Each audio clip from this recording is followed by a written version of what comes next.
Levanto mis ojos a los montes, ¿quién me ayudará?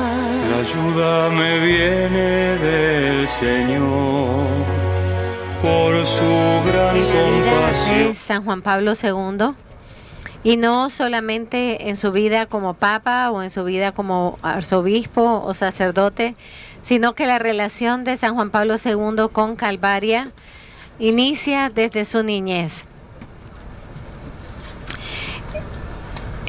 Todos los viernes, junto a su padre, venía al santuario de Calvaria de niño a dos cosas. Fíjense qué lindo. Venía, primero y ante todo, a orar ante la imagen de Nuestra Señora de Calvaria, la cual nosotros contemplaremos y estaremos un ratito orando en su capilla. Y también venía a servir el santuario, a recoger basura para que el santuario estuviera lindo. Desde niño su padre le enseña a servir a la Santísima Virgen María en los servicios más pequeños, como era limpiar los alrededores del santuario. El santuario consiste en la iglesia que vamos a ver, pero también consiste en una montaña donde están las estaciones de la cruz. No es fácil de subir, por eso no los estamos subiendo. Entre una estación y la otra hay alrededor de 1 kilómetro, siempre subiendo hacia arriba. Sin embargo, cuando ya Karol Wojtyła fue creciendo, ya de joven, continuaba viniendo semanalmente a rezarle a la Virgen y a rezar el Vía Crucis. Y aquí es donde sucede algo muy importante en la vida de Juan Pablo y en nuestra vida. Salud. En una de las meditaciones del Vía Crucis, cuando iba subiendo, se detiene en la estación de la crucifixión para hacer su meditación propia. Y en ese momento él tuvo lo que podríamos llamar una experiencia sumamente profunda espiritualmente, que podríamos entonces colocarla como una experiencia mística. Al contemplar la estación de la crucifixión, él se siente dentro de ese pasaje, se siente viviendo la crucifixión del Señor y estando al lado de la Santísima Virgen. Y él escucha a Jesús decirle lo que todos hemos leído en el Evangelio y que en realidad es para cada uno de nosotros. Escucha cómo Jesús le dice: mira, he ahí a tu madre. En ese momento, toda su devoción mariana que había tenido desde pequeño toma un grado más alto, toma una nueva dimensión. Ya no es solamente es hijo de la Virgen por esta devoción que ha tenido desde niño, sino que escucha a Jesús donarle la maternidad de la Virgen y por lo tanto, ¿cuál es la respuesta adecuada a esa donación de Cristo? ¿Cuál es la respuesta adecuada? Donarse él plenamente a la Virgen y acoger a la Virgen en su casa, ¿no? Eso es lo que dice el Evangelio, que después de que Jesús le dijo a San Juan, he aquí a tu madre, y a San Juan le dijo, a la Virgen le dijo, he aquí a tu hijo, y a San Juan, he aquí a tu madre. ¿Qué dice el Evangelio que hizo San Juan? La llevó a su casa. La acogió inmediatamente en su casa. Pues esta experiencia, este pasaje del Evangelio se le hace vida, se le encarna de una manera mística a Karol Wojtyła, y en ese momento se siente él como San Juan, hijo y responsable de acoger con amor en toda la realidad de su vida la maternidad de la Santísima Virgen. En realidad es aquí en Calvaria donde él entiende en un grado mayor lo que es la consagración mariana. Así es que le debemos a su experiencia aquí en Calvaria, le debemos que él haya acogido de una manera nueva y mucho más profunda la maternidad de la Virgen, que él haya entendido la responsabilidad que cada uno de los discípulos de Cristo tenemos de ser otro Juan que recoge y acoge en su corazón el don inmenso de la maternidad de la Santísima Virgen. De aquí, precisamente, de esta experiencia, es que surge su escudo papal, su escudo episcopal, que luego se convirtió en su escudo papal, que es la cruz y la M. Ahora, ¿en qué consistían? ¿Cuáles eran los tres elementos del escudo de San Juan Pablo II? La cruz, la M, y luego ¿qué? Acuérdense, piensen en el escudo del Papa. La cruz, que es la grande, la M a mano izquierda, ¿y qué había a mano derecha? Despiértense, que si no, no van a entender lo importante. En la parte derecha había un espacio vacío. Y ese espacio vacío tiene una razón de ser. El espacio vacío es el lugar que ocupó San Juan y que al dejarlo vacío, Juan Pablo II invitó a cada uno de nosotros a ocupar ese lugar. Que cada uno de nosotros fuésemos como San Juan los que acogiéramos la maternidad de la Virgen y la acogiéramos en la casa de nuestro corazón. Entonces vamos a repetir cuáles eran los tres elementos del escudo papal. La cruz, que era lo más grande, la M a mano derecha y a mano izquierda el espacio vacío, que no está supuesto a quedarse vacío, sino que era una invitación del Sumo Pontífice a cada uno de los fieles a ocupar ese espacio y nosotros hacer la consagración mariana para acoger en todo nuestro interior a la Santísima Virgen María. Precisamente de su experiencia aquí en Calvaria podemos nosotros leer en la encíclica, aquí viene otro documento, apunten, Madre del Redentor, que la escribe durante el año mariano, 1987. En Madre del Redentor, número 45, en adelante, Juan Pablo II habla sobre este tema que él vive, que él experimenta aquí en Calvaria. Y por eso al iniciar la encíclica Madre del Redentor, él dice, esta encíclica es fruto de mi reflexión teológica y de toda la experiencia de vida en mi jornada interior con la Santísima Virgen María. Entonces, a partir del número 45, él habla de lo que él ha vivido y que él ha madurado teológicamente y ha madurado a través de una vida de vivir cerca de la Santísima Virgen y de dejar a la Santísima Virgen ejercer su maternidad. En el número 45 escuchamos a San Juan Pablo II decir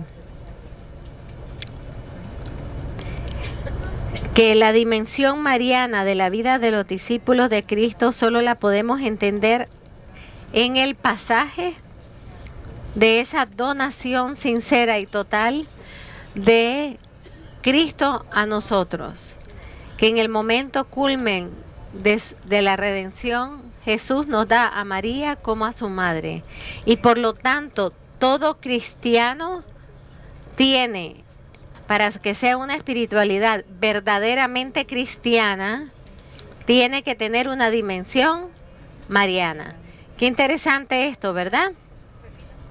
Para ser cristianos, ¿todos los que están aquí son cristianos? Sí. Levanten la mano los cristianos. Para ser cristianos, todos tenemos que tener en nuestra espiritualidad una profunda dimensión mariana. Si no, no somos verdaderamente cristianos, porque la Santísima Virgen fue colocada en el centro de la redención como Madre del Redentor. Y al final de la vida, nuestro Señor deja a la Santísima Virgen como madre de cada discípulo y como madre de la iglesia. Por lo tanto, todo discípulo de Cristo debe acoger la maternidad de la Virgen para ser obediente a Cristo y para vivir plenamente su dimensión cristiana. Son palabras sencillas pero muy fuertes, ¿eh? No somos plenamente cristianos si no tenemos una dimensión mariana en nuestra espiritualidad.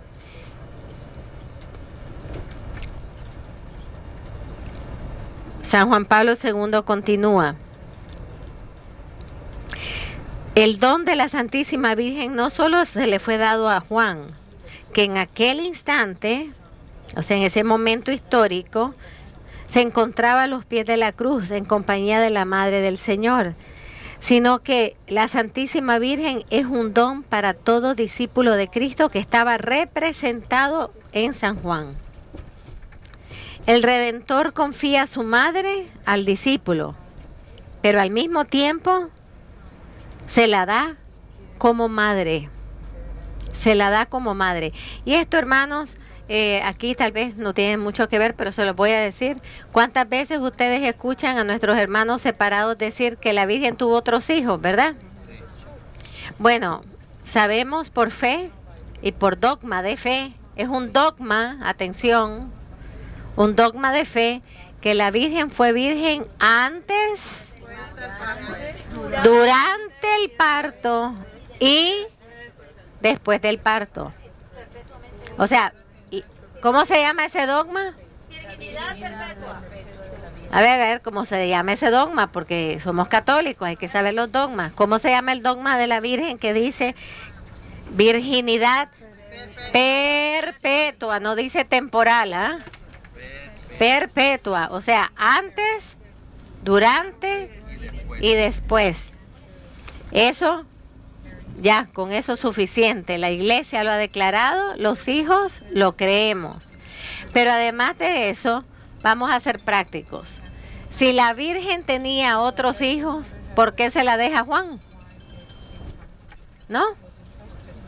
¿Por qué se la deja a un apóstol y no se lo deja a sus hijos? No tiene ningún sentido tampoco lógico, ¿verdad? Si yo tengo otros hermanos y la Virgen tiene otros hijos, pues se lo dejo con los otros hijos. No me tengo que preocupar a quién dejárselo. O sea que precisamente la Virgen no iba a tener otros hijos biológicos, aparte de porque es virgen perpetuamente, porque iba a tener muchos nuevos hijos que somos todos nosotros. Todos nosotros. Y gracias a esa virginidad perpetua, no solamente el Hijo de Dios es concebido por obra y gracia del Espíritu Santo, pero también gracias a esa virginidad perpetua surge su maternidad espiritual sobre nosotros. Es por eso que las religiosas somos madres espirituales, porque también nosotros, como la Virgen, ofrecemos nuestra virginidad a Dios para poder engendrar hijos para el reino, o sea, para engendrar hijos espirituales. Así que ¿estamos claros del dogma? Sí, madre. El Redentor confía la maternidad de la Virgen de forma personal a San Juan y por lo tanto a cada uno de nosotros. ¿Qué le dijo? Hijo, he aquí a tu madre. Es como si ahora Jesús en esta visita nos dijera: Héctor, he ahí a tu madre. Carla, he ahí a tu madre. Norma, he ahí a tu madre. Julio, he ahí a tu madre. Jesús habló en singular. En singular, hijo. No dijo hijos, como para que no nos cubriéramos bajo la multitud. Dijo hijo. Es cierto que la Virgen es madre de todos, pero también es madre de cada uno. Igual que la maternidad biológica. Es madre de muchos hijos, pero es madre de cada uno. Pero sin embargo, para que nosotros respondiéramos de forma singular también, o sea, que nos tomáramos personalmente como don la maternidad de la Virgen, es que Jesús habla en singular. Yo, personalmente, debo aceptar el don de la maternidad de la Virgen. Yo personalmente debo consagrarme a la Santísima Virgen y juntos también debemos sabernos hijos de nuestra Madre. Por lo tanto, dice San Juan Pablo II, y todo esto que estoy leyendo es fruto de la experiencia que él tiene aquí en Calvaria. La maternidad de María se convierte, por lo tanto, miren qué hermoso, en herencia de Cristo a sus discípulos. Qué hermoso que la herencia de Cristo a la iglesia sea, además de su cuerpo y su sangre, sea su madre, que es la que le dio su cuerpo y su sangre. Qué hermoso que Jesús nos deje como herencia a su propia madre. Alguien una vez, una persona que no es de una iglesia separada, me decía, pero ¿por qué va a dejarnos a Jesús, a su madre? Bueno, primero le digo, está en la palabra de Dios y ustedes son gente de la palabra, ¿no? Le dije, ¿pero por qué? Porque Jesús conoció personalmente los efectos de la maternidad de la Virgen y Él quiso que nosotros recibiéramos también el don de esa maternidad. ¿Tenía que hacerlo? ¿Era obligatorio hacerlo? No. Jesús pudo haber dicho, bueno, madre, mira, ahora te vas conmigo al cielo. Ahora cuando yo ascienda, vas conmigo de la mano. Sin embargo, el Señor le pide a la Virgen uno de los sacrificios también más grandes. Quedarse aquí en la tierra sin Él para ser madre de la iglesia naciente. Para que hiciera con la iglesia lo que hizo con Él cuando Él era pequeño. O sea, la iglesia naciente es puesta en los brazos de la Virgen, igual que el Padre puso a Jesús en los brazos de la Virgen. A los pies de la cruz, dice San Juan Pablo, recuerden, estamos siempre refiriéndonos a su experiencia aquí en Calvaria. A los pies de la cruz comienza aquella especial entrega del hombre a la Madre de Cristo. ¿Qué está diciendo aquí? Que a los pies de la cruz es donde se da la primera consagración a la Virgen.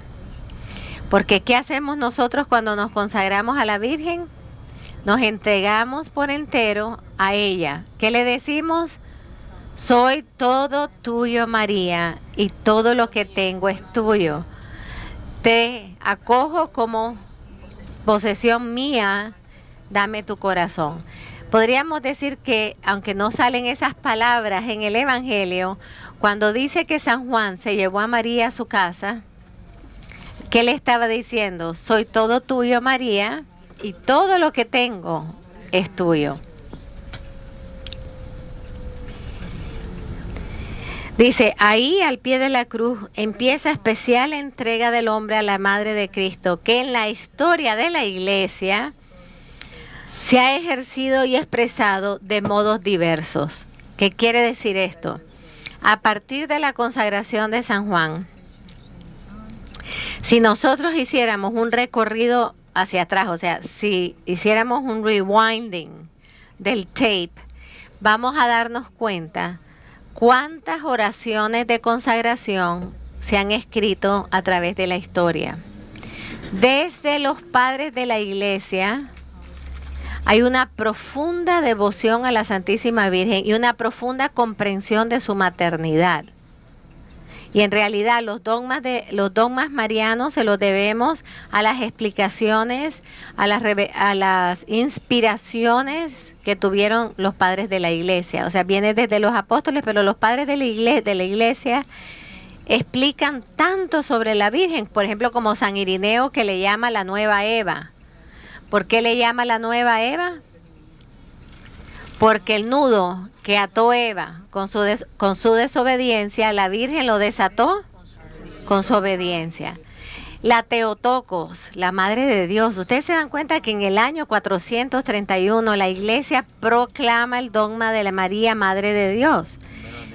El 1 de enero, por eso lo celebramos en Éfesus, donde vivió la Virgen con San Juan. Pero eso no quiere decir que la Iglesia empezó a creer en María, Madre de Dios, en el año 431.